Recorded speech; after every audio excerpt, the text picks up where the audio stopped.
red cell distribution width and was sent to the central laboratory. RDW SD and RDW CV are estimated by automated cell counter. In this study, RDW CV is taken into account. The machine that is used in our department is Sysmex 550 6-part cell counter. So this is the figure showing the age distribution, where 51 to 60 years of age group presented with mild NPDR, whereas 61 to 70 years mostly presented with moderate NPDR. There was no significant distribution between the gender. This table shows the relationship of severity of NPDR with duration of diabetes mellitus, where as the duration increases, the severity also increased. So more than 5 to 10 years presented with mild NPDR, whereas more than 10 years presented with moderate NPDR. And the p-value was found to be significant, which was calculated with Fisher-Exact test.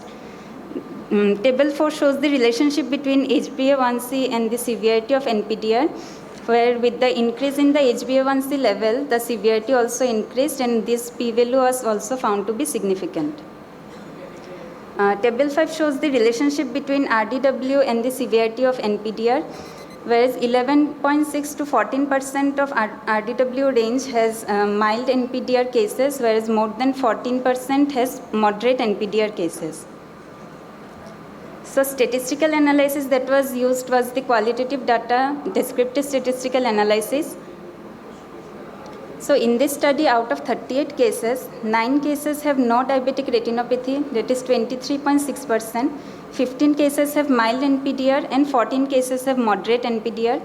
Of 15 mild NPDR cases, 73.3% cases have RDW of 11.6 to 14% range, and of 14 moderate NPDR cases have RDW more than 14%. So in our study, we found a significant increase in red cell distribution with increasing severity of non-proliferative diabetic retinopathy. RDW also predicts the uncontrolled glycemic status because it correlates well with the HbA1c and blood glucose levels. P. Bhupati studied the association between red cell distribution with and neutrophil lymphocyte ratio in the early detection of diabetic retinopathy.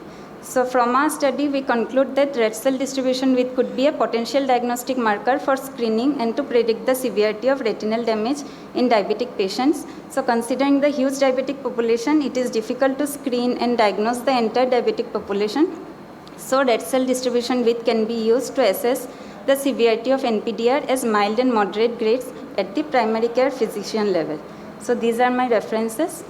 Thank you.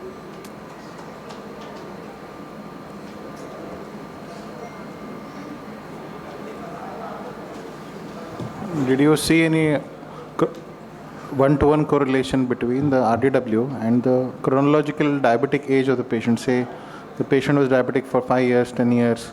Is that significant or is it important? So, with duration, there was no correlation found directly with the RDW levels, but with the severity of diabetes as it increases with the duration, so indirectly there is a correlation.